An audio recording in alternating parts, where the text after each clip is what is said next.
Last chart है हमारा Gantt chart. Gantt chart project management के अंदर यूज़ होता है। जैसे हमारे पास ये डाटा है कि 1 जनवरी को एक एक्टिविटी शुरू हुई और वो 40 दिन की है। तो यहाँ से शुरू होके 40 दिन का मतलब हो गया 31 दिन जनवरी के, और 9 फेब के करीब ये ख़त्म हो गई। 31 जनवरी को बी एक्टिविटी शुरू हो जाएगी जो 18 दिन तक चलेगी, फिर CDEFG। तो इसमें हम इस तरह से देख सकते हैं, क्या हम ए वाले ही वर्कर को बी एक्टिविटी दे सकते हैं? नहीं। क्या हम इसी वर्कर को सी दे सकते हैं? नहीं। लेकिन डी हम ए वाले वर्कर को दे सकते हैं।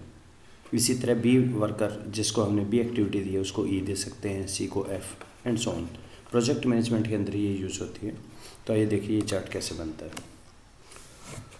तो इस चार्ट के अंदर हमें कई सारी चीज़ें करनी पड़ेंगी और वो भी टाइम स्पेसिफिक। तो सबसे पहले तो मैं एक बार टाइम के बारे में आपको बता दूं कि हालांकि मैंने टाइम के अलग से एक वीडियो बना रखे हैं, लेकिन फिर भी एक बार दोबारा देखिए। जैसे अगर मैं ये करता हूँ करंट डेट, आज की जो हमारी डेट है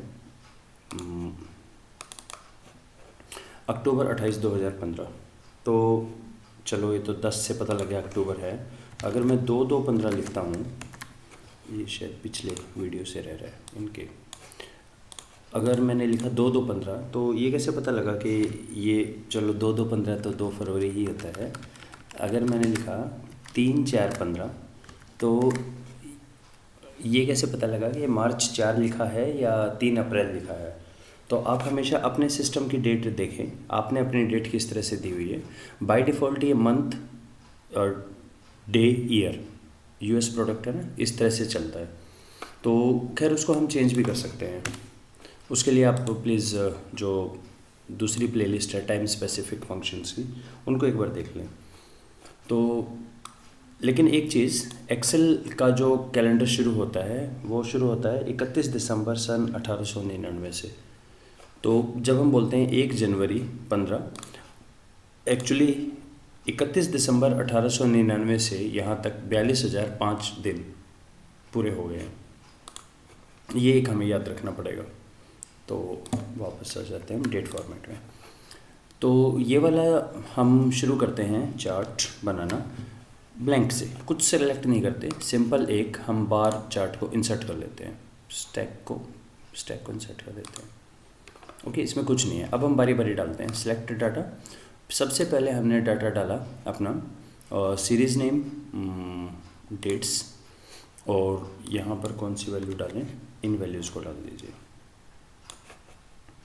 तो ये हमारा एक चीज़ बन गया, ग्राफ ये इस टाइप का बन गया। ये डेट्स हैं हमारी, ये हमारी एक्टिविटी हो गई 1 2 3 4 ABCD, इनके नाम ABCD कर दें। तो यहाँ एडिट से हॉरिजॉन्टल पे लिखा है ना क्या आना चाहिए, 1 2 3 4, तो हम ये वाला दे देते हैं A से लेके ये। ओके, ये उल्टा आ गया। हम जनरली एक्सपेक्ट करते हैं ए एक्टिविटी ऊपर आए, कोई बात नहीं।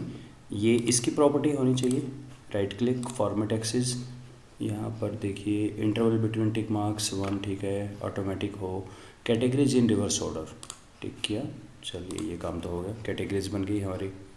ये डेट्स को हटा दें। नेक्स्ट हमारा आई तक ही थी एक्टिविटी।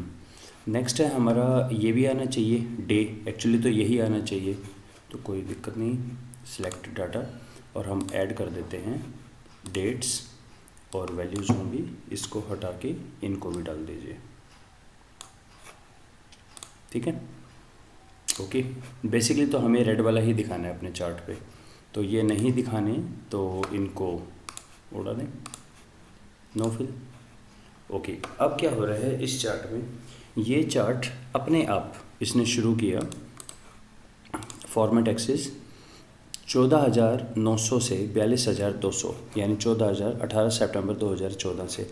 लेकिन हमारा तो शुरू ही 1 जनवरी से है, जो कि अगर हम उस पर्सपेक्टिव से देखें कि क्या है ये वैल्यू 42,005 से शुरू है और 42,121 जिसमें 30 जुड़ेगा, क्योंकि दिन है ना। एच एक्टिविटी कहाँ से चलेगी, एच एक्टिविटी 27 अप्रैल 15 से 1 महीने के लिए चलेगी। तो इसका मतलब हुआ 42,005 हमारा मिनिमम होना चाहिए, और इसमें 30 जोड़े 42,151, 42,160 ले लेते हैं। ये हमारा डे है, 42,160 का मतलब हो गया कोरस्पॉन्डिंग डे, 27 अप्रैल में 30 दिन जोड़ दीजिए। तो यहाँ पर हम क्या करते हैं, फॉर्मेट एक्सिस ये आपको पता है, हम अपना चेंज कर सकते हैं 42,005 और मैक्सिमम हमारा है 42,160। ठीक, आगे चार्ट बड़ा हो गया, फालतू की चीज़ें हट गई। ये आई होप आपको याद होगा, इसमें हमारा था कि गैप देना है या नहीं देना है, इसकी विड्थ बड़ी करनी है, नो गैप करेंगे, ज़्यादा बड़ी होगी तो विड्थ थोड़ी सी इतनी, ठीक है। कलर इसका आप अपनी पसंद का कलर दे सकते हैं, let's give some sort of sober colour ऐसा, ठीक है। और क्या करना है, ये तो बहुत ही रश हो गया यहाँ तो इसको ये कैसे ले रहा है कि कितने 21 दिन के बेस, ये 21 दिन पे, ओके इसने अपने आप लिया हुआ है फॉर्मेट एक्सिस 20 दिन पे ले, तो मैं 20 की जगह बोल देता हूँ 2 वीक का ले, 14 पे 2 वीक हो गए मेरे, तो ये 2 वीक को हो, ज़्यादा रश हो गया, चार्ट को बड़ा कर दें। अच्छा, ये 15 देखना क्यों ज़रूरी है हमें, ये तो 1 जनवरी 15 जनवरी ऐसे चले तो भी ठीक है। तो हम यहाँ आते हैं नंबर में 314, ये ठीक है, लेकिन हमें तो पूरा चाहिए, तो यहाँ हम अपना बना लेते हैं कस्टम। आई होप ये मैंने किसी वीडियो में समझाया होगा कस्टम कैसे बनाते हैं, नहीं तो मैं दोबारा बता दूंगा। ये 1 जनवरी हो गया, ये भी ठीक है। ये जो एक्टिविटी हैं इसके बीच में आई होप यू रिमेंबर, ये डाटा लेबल दे सकते थे और फॉर्मेट डाटा लेबल में कैटेगरी के नेम भी दे दें, ये भी ठीक। और ग्रिड लाइन डाल दें थोड़ी सी हॉरिजॉन्टल मेजर, ओके ये हमारा बन गया है पूरा गैंट चार्ट कि 1 जनवरी को एक्टिविटी शुरू होगी, ये तकरीबन चलेगी हमारी, हम इसको ऐसे भी देख सकते हैं एंड कब होगी एक्टिविटी,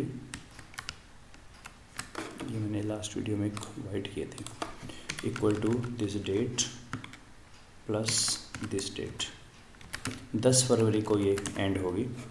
बी एक्टिविटी शुरू होगी 31 मार्च को, 18 फरवरी तक चलेगी। सी शुरू होगी 4 मार्च से 7 मार्च तक चलेगी। तो अब हम ये कर सकते हैं प्रोजेक्ट मैनेजमेंट में कि वर्कर कितने रखें, एक वर्कर तो ए के लिए रखना पड़ेगा, एक वर्कर बी के लिए पैरेलल चलेंगी, एक सी के लिए। अब जो फर्स्ट वर्कर है उसको हम डी दे सकते हैं, और अगर आपको ऑपरेशन सर्च में कुछ याद हो, हम वहाँ पे निकालते थे फ्लोट्स, इसमें कितना गैप है। Floats basically unproductive unutilised time है जो हम दूसरे वर्कर को दे सकते थे। तो इसको हम बोलते हैं गैंट चार्ट, जो प्रोजेक्ट मैनेजमेंट का एक इंटीग्रल पार्ट है समझने के लिए। सीपीएम पार्ट अगर आपने पढ़ा हो उसको गैंट चार्ट से समझा जा सकता है। तो इसके अंदर हमने कुछ ऑप्शंस मैनिपुलेट किए, एक तो ये देखा हमने टाइम के लिए मिनिमम मैक्सिमम मेजर यूनिट्स कैसे देते हैं। दूसरा हमने जो बनाया है ये बार चार्ट, कुछ के कलर उड़ा दिए हमने, इसको उल्टा किया, लिखा हुआ है ABCD में लेकिन ये बनता है नीचे से, तो इसको अगर आप रिवर्स कर देंगे तो ये आ जाएगा। आप ABCD देना ही नहीं चाह रहे तो आप यहाँ कर सकते हैं नन, तो ABCD आएगा ही नहीं, तो इस तरह से आ गया। तो ये हमारा हो गया Gantt chart. Hope you like it, thank you.